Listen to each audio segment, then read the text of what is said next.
Assalamu alaikum warahmatullahi wabarakatuh.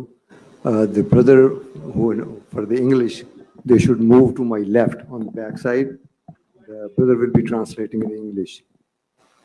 The brothers who want English translation, they can brother move towards my left in the back corner over there, inshallah. Jazakallah khair.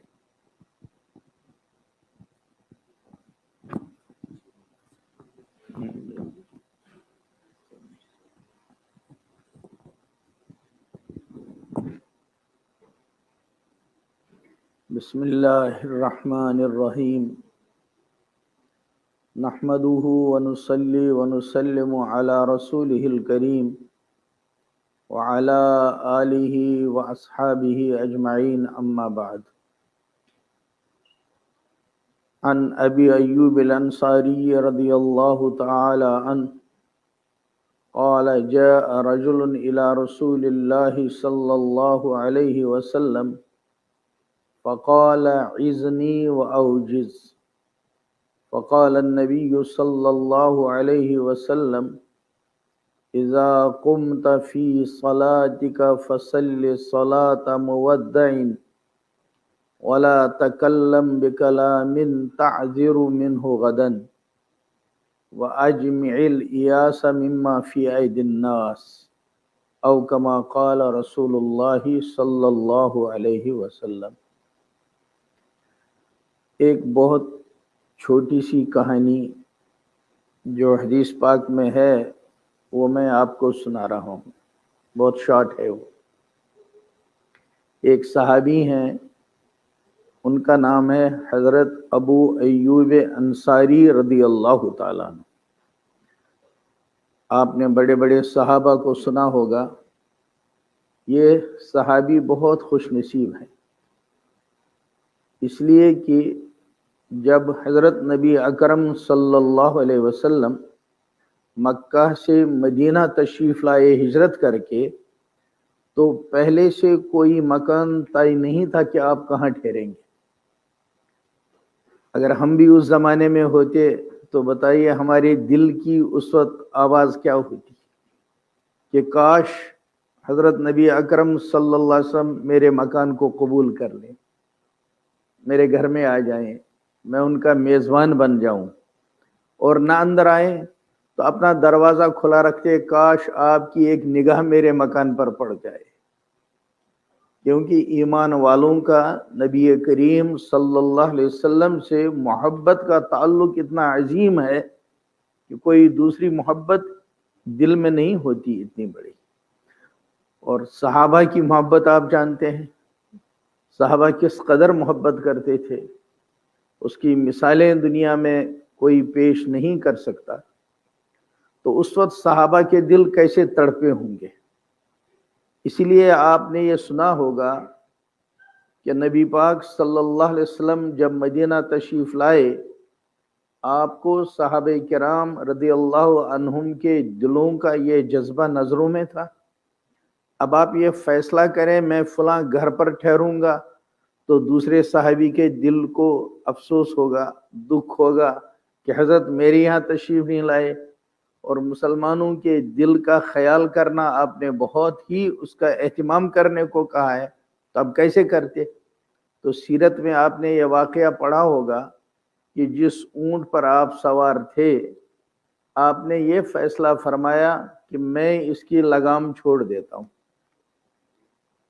اور یہ اونٹنی اللہ کے حکم سے جہاں ٹھہرے گی میں وہیں اتروں گا۔ اب جہاں پر وہ اونٹنی بیٹھ جاتی تھی تو دوسرے صحابہ اس کو دھکا دیتے تھے، اٹھ جاؤ اٹھ جا اٹھ جا۔ محبت کی بات یہی ہوتی ہے، تو وہ اٹھ کے چل دیتی تھی۔ آخر میں جس مکان کے دروازے پر وہ اونٹنی آ کر رکی اور وہاں سے پھر ہلی نہیں، وہ مکان تھا حضرت ابو ایوب انصاری رضی اللہ تعالیٰ عنہ۔ تو ایسے خوش نصیب صحابی جو نبی پاک صلی اللہ علیہ وسلم کے میزبان بنے مدینہ میں، اور ایسی پھر میزبانی کا حق ادا کیا۔ کبھی آپ کو موقع ملے تو ان کے واقعات آپ پڑھیں گے، جس محبت اور شان سے میزبانی کا حق ادا کیا ہے۔ وہ تفصیل وہاں ہے، مجھے تو چھوٹی سٹوری سنانی ہے جو آگے انہوں نے بیان کی۔ انہوں نے کیا فرمایا؟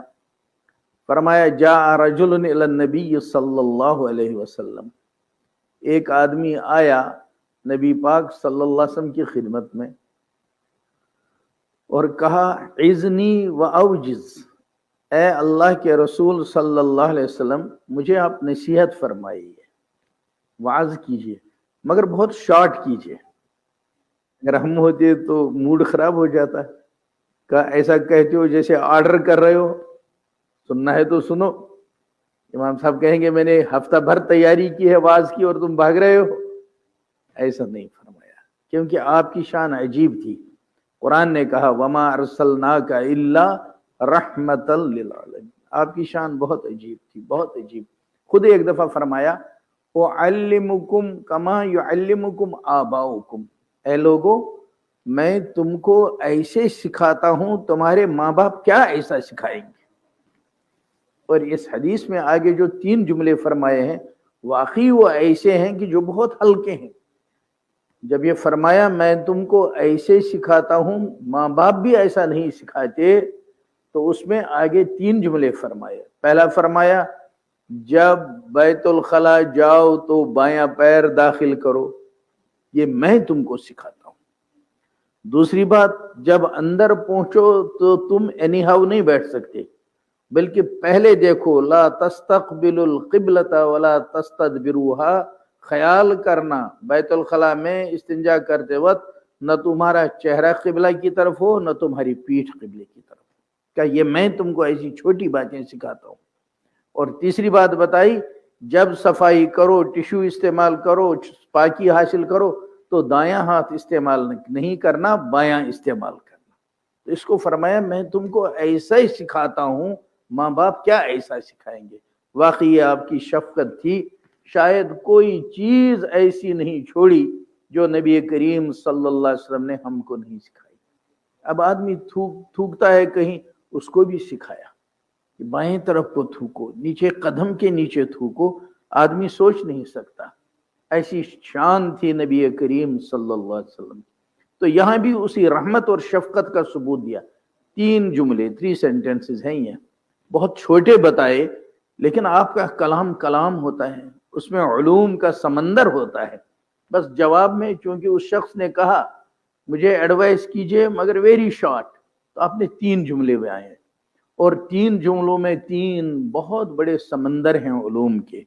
शारहीन ने उन पर बहुत लिखा है। मैं तो सिर्फ वो 3 जुमले आपको सुनाता हूँ, उनका तर्जुमा बताता हूँ, और आपको याद हो जाए तो समझिए 3 हदीसें आपको याद हो गई। और आप जानते हैं इल्म हासिल करना कितनी बड़ी चीज़ है। आप ये 3 चीज़ें साथ ले जाएंगे, छोटे छोटे जुमले, और फिर घर में पहुंचाएंगे या किसी को सुनाएंगे, तो इल्म के फैलाने का आपको सवाब मिल जाएगा, हुसूल इल्म का सवाब मिल जाएगा।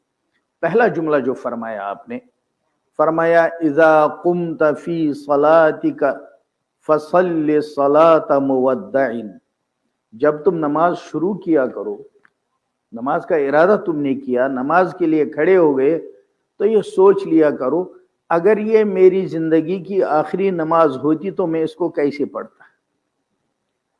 गोया जो आजकल प्रॉब्लम है, लोग कहते हैं जी कंसंट्रेशन नहीं है, तवज्जो नहीं है, ख्यालात आते हैं, वसाविस आते हैं, गोया उसका इलाज बता दिया। और वाकई इसमें उन्हीं लोगों को खिताब किया जो नमाज पढ़ने वाले हैं, और हम भी अल्हम्दुलिल्लाह सब वही हैं जिन्होंने अल्लाह के फजल से नमाज अदा की। तो गोया नमाजी के लिए जुमला बता दिया कि नमाज शुरू करो तो ये तसव्वुर करो अगर ये मेरी आखिरी नमाज होती तो कैसी होती। तो अब मैं सुबहानक अल्लाहुम्मा पढ़ूं तो कैसे, अलहम्द शरीफ मेरी हो तो किस तरह की, सुबहान रब्बियल अज़ीम मैं कहूँ तो कैसी, सुबहान रब्बियल आला मैं कहूँ तो कैसी। यहाँ तक कि सलाम तक ये तवज्जो रहे कि मेरी ये नमाज ऐसी हो जाए तो वाकई वो नमाज जैसी होगी। हमारे उस्ताद भी थे, शेख भी थे, हज़रत मुफ्ती महमूद हसन गंगोही रहमतुल्लाह अलैह, वो फरमाया करते थे जब इस तवज्जो से नमाज पढ़ो शैतान चैन से नहीं बैठने देगा, वो फिर अटैक करेगा, कभी इधर से कभी इधर से कोई ख्याल ले आएगा, लेकिन तुम फौरन वापस हटाया करो और सलाम फेरने के बाद उससे कह दिया करो, वो कहेगा तुम्हारी नमाज नहीं, तुमने तो बहुत इधर सोचा, तुम कहा करो मैंने अल्लाह का हुक्म पूरा किया, मेरी नमाज तो हो गई, तुम सोचते रहो। क्या इसमें शैतान का मुकाबला है। और जब आदमी ऐसा करता है, ये प्रैक्टिस की चीज है। और ये इंग्लिश वाले इडियम्स फ्रेजेस पढ़ाते हैं, जब हम लोग जब पढ़ते हैं स्कूलों में तो वहां पढ़ाते हैं practice makes a man perfect. आदमी कोशिश करता है, इसमें भी तवज्जो पर थोड़ा सा ध्यान देता है तो काबू हो जाता है। तो पहला जुमला ये, इज़ा कुम्त फी सलातिका फसल्लि सलाता मुवद्दिन, जब नमाज के लिए खड़े हो तो ऐसा तसव्वुर करो अगर ये मेरी आखिरी नमाज होती तो कैसी होती, इस तवज्जो से पढ़ो, अच्छी नमाज हो जाए।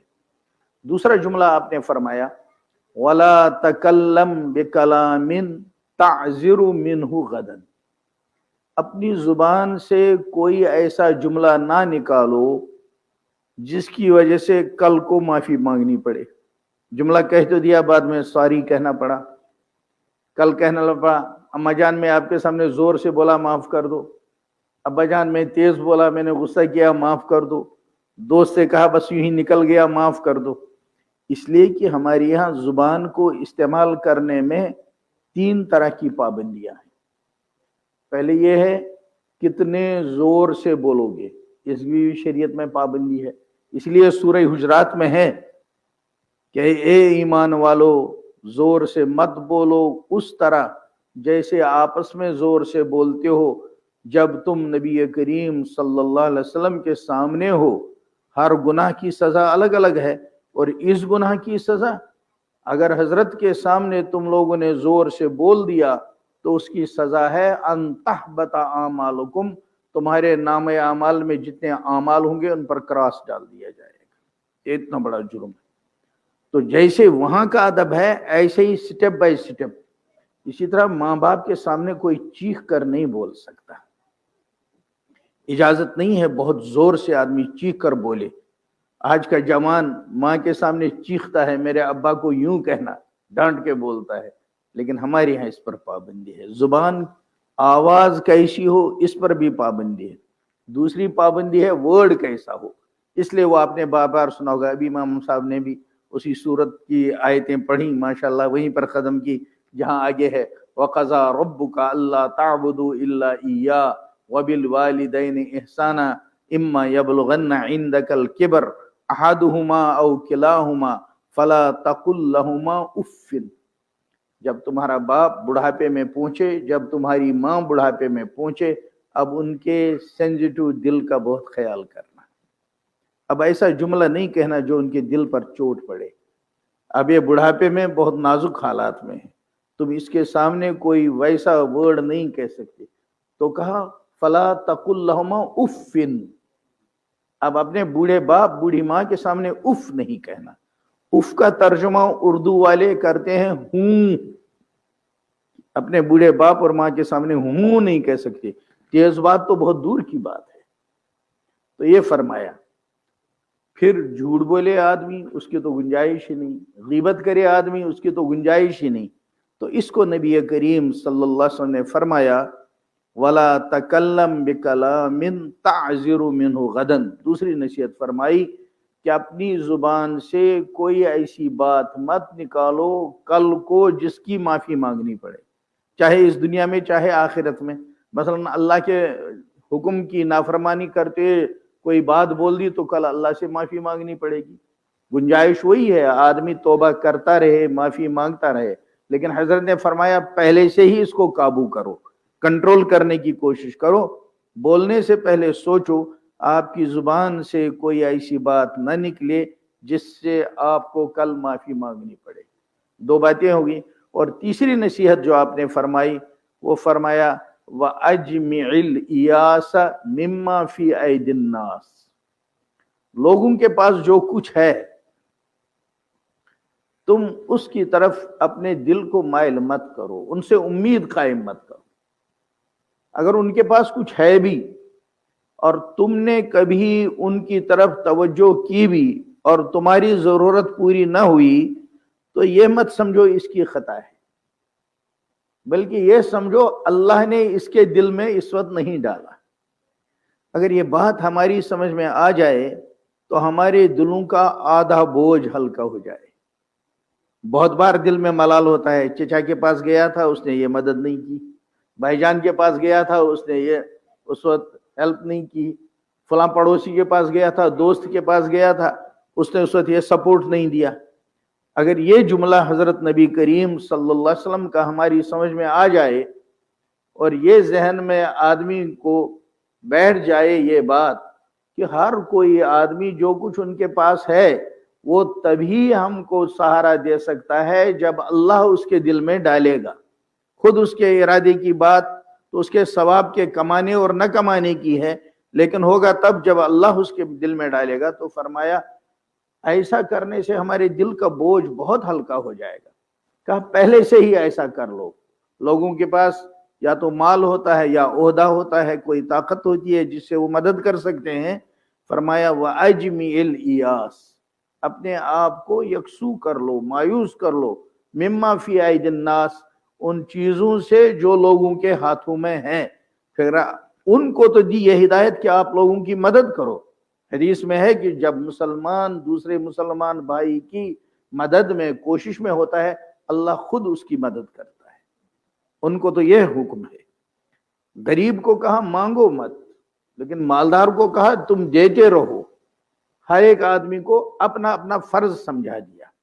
हमारे हजरत फरमाया करते थे, आज की दुनिया में लोगों ने दूसरे का हुक्म सुनाना तो सीखा, अपने ऊपर क्या हुक्म है वो नहीं सीखा। फरमाते थे इसलिए गरीब मालदार को याद दिलाता है कि तुम्हें खर्च करने का हुक्म मिला और मालदार गरीब से कहता है इस्लाम में मांगने से मना किया गया, तो एक दूसरे को हुक्म याद दिलाता है, लेकिन अपने ऊपर क्या हुक्म है वो किसी को याद नहीं रहा। तो यहाँ फरमाया कि आप अपने आप को लोगों के हाथ में जो कुछ है उससे यकसू कर लो, उनसे कोई उम्मीद कायम मत करो, क्योंकि सब लोगों के दिल अल्लाह के कब्जे कुदरत में। तब मैं रिपीट करता हूँ तीनों चीजों को। हजरत अबू अय्यूब अंसारी रजी अल्लाह ताला ने फरमाया, एक आदमी हजरत नबी करीम सल्लल्लाहु अलैहि वसल्लम की खिदमत में आया और सवाल किया, हजरत मुझे नसीहत फरमाइए और बहुत मुख्तसर नसीहत फरमाइए। आपने तीन चीजें बयान की। पहली चीज ये कि जब तुम नमाज के लिए खड़े हो तो ऐसी नमाज पढ़ लिया करो जैसे कोई अलविदाई नमाज पढ़ता हो। दूसरी बात, अपनी जुबान से कोई ऐसा कलाम मत निकालो जिस कलाम से कल को माफी मांगनी पड़े। और तीसरी बात, लोगों के हाथों में जो कुछ है उससे अपने आप को यकसू कर लो, कोई उम्मीद इंसानों से कायम मत रखो, बल्कि अपनी उम्मीदें सिर्फ अल्लाह से वाबस्ता करो। अल्लाह ताला हम सबको तौफीक अता फरमाए। व आखिरु दावाना अनिल हम्दुलिल्लाहि रब्बिल आलमीन। रब्बना आतिना फिद दुनिया हसना व फिल आखिरति हसनतन व क़िना अज़ाबन नार। रब्बना ला तुज़िग़ क़ुलूबना बअद इज़ हदैतना व हब लना मिन लदुनका रहमा इन्नका अंतल वहाब। या अल्लाह, हमने अपने गुनहगार हाथ आपके सामने फैला दिए। अल्लाह, आपने यह हाथ पाक अता फरमाए थे, हमने गुनाहों से इनको नापाक कर दिया। आपने जुबान पाक अता फरमाई थी, हमने इनको भी गंदा कर दिया। अल्लाह, आप ऐसी रहमत हम पर नाजिल फरमाएं जो हम फिर से पाक हो जाएं। या अल्लाह, हमारे दिलो दिमाग को पाक फरमा दीजिए, हमारे क़ुलूब को पाक फरमा दीजिए। या अल्लाह, हमें पाक बरकत वाली रोजी अता फरमा दीजिए, वसअत वाला रिज़्क अता फरमा दीजिए। या अल्लाह, हमें हलाल बरकत वाली रोजी नसीब फरमा दीजिए। या अल्लाह, हमारे कर्ज़ों को गैब से अदा फरमा दीजिए। या अल्लाह, हमारी परेशानियों को दूर फरमा दीजिए। या अल्लाह, हमारे घरों में जो बालिग बच्चे बच्चियां निकाह की उम्र को पहुंच चुके, अल्लाह अपने ख़जाने से उनके निकाहों में बरकत अता फरमा दीजिए, उनको अच्छे नेक साले जोड़ अता फरमा दीजिए। या अल्लाह, सुन्नत के मुताबिक निकाह की तौफीक अता फरमा दीजिए। जिनके निकाह हुए उनकी ज़िंदगियों को खुशगवार बना दीजिए, उनको औलाद साले नसीब फरमाइए। या अल्लाह, हमारे भी जिसको नेक साले औलाद नसीब हुई हैं उनको वालिदैन की ठंडक बना दीजिए, और जिनके इस्लाह की ज़रूरत है उनकी गैब से इस्लाह के असबाब पैदा फरमाइए। या अल्लाह, जो भाई दुआओं के लिए कहते हैं, लिखते हैं, उम्मीदें रखते हैं, उन सब की जायज़ हाजात को पूरा फरमाइए। इस मजलिस में जो हाजिर हैं सब की जायज़ हाजात को पूरा फरमाइए। या अल्लाह, ہمارے والدین کی مغفرت فرمائیے۔ یا اللہ ہمارے والدین نے ہم پر بڑا احسان کیا ہے، بڑی قربانیاں ہم پر دی ہیں، ان غریبوں میں جو حیات ہیں ان کی زندگی کو آسان بنا دیجئے، اور جو دنیا سے چلے گئے ان کی قبر کو نور سے بھر دیجئے، ان کی قبر میں کوئی سختی ہو اس کو دور فرما دیجئے۔ یا اللہ امت مسلمہ کے حال پر رحم فرمائیے، عالم اسلام کو عزت نصیب فرمائیے، مسلمانوں کو ہدایت اور قوت نصیب فرما دیجئے۔ یا اللہ کہنے سننے سے زیادہ عمل کی توفیق عطا فرمائیے۔ ربنا تقبل منا انك انت السميع العليم وتب علينا انك انت التواب الرحيم وصلى الله تعالى على خير خلقه محمد وعلى آله واصحابه اجمعين برحمتك يا ارحم الراحمين۔